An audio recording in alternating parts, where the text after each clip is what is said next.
مومنو، تم پر روزے فرض کیے گئے ہیں جس طرح تم سے پہلے لوگوں پر فرض کیے گئے تھے، تاکہ تم پرہیزگار بنو۔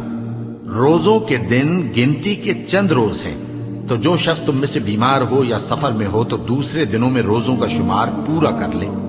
اور جو لوگ روزہ رکھنے کی طاقت رکھیں لیکن رکھیں نہیں، وہ روزے کے بدلے محتاج کو کھانا کھلا دیں۔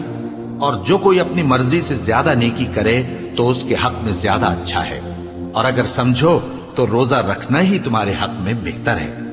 روزوں کا مہینہ رمضان کا مہینہ ہے، جس میں قرآن اول نازل ہوا، جو لوگوں کا رہنما ہے اور جس میں ہدایت کی کھلی نشانیاں ہیں اور جو حق و باطل کو الگ الگ کرنے والا ہے۔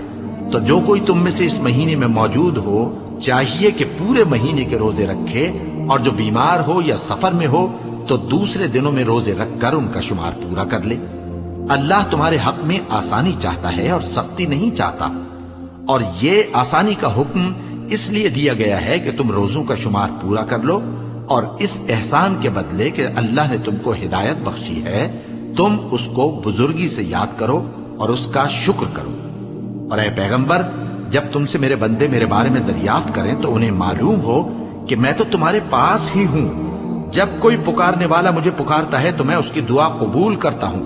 تو ان کو چاہیے کہ میرے حکموں کو مانیں اور مجھ پر ایمان رکھیں تاکہ نیک رستہ پائیں۔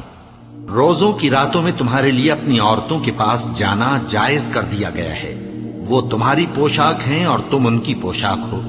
اللہ کو معلوم ہے کہ تم ان کے پاس جانے سے اپنے حق میں خیانت کرتے تھے، سو اس نے تم پر مہربانی کی اور تمہاری حرکات سے درگزر فرمائی، تو اب تم کو اختیار ہے کہ ان سے مباشرت کرو۔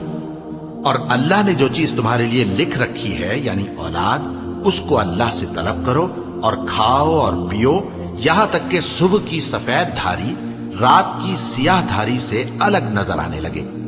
پھر روزہ رکھ کر رات تک پورا کرو، اور جب تم مسجدوں میں اعتکاف بیٹھتے ہو تو ان سے مباشرت نہ کرو، یہ اللہ کی حدیں ہیں، ان کے پاس نہ جانا۔ اسی طرح اللہ اپنی آیتیں لوگوں کے سمجھانے کے لیے کھول کھول کر بیان فرماتا ہے تاکہ وہ پرہیزگار بنے۔ اور آپس میں ایک دوسرے کا مال ناحق نہ کھاؤ، اور نہ اس کو رشوتاً حاکموں کے پاس پہنچاؤ تاکہ لوگوں کے مال کا کچھ حصہ ناجائز طور پر کھا جاؤ، اور اسے تم جانتے بھی ہو۔ اے پیغمبر، لوگ تم سے نئے چاند کے بارے میں دریافت کرتے ہیں کہ گھٹتا بڑھتا کیوں ہے۔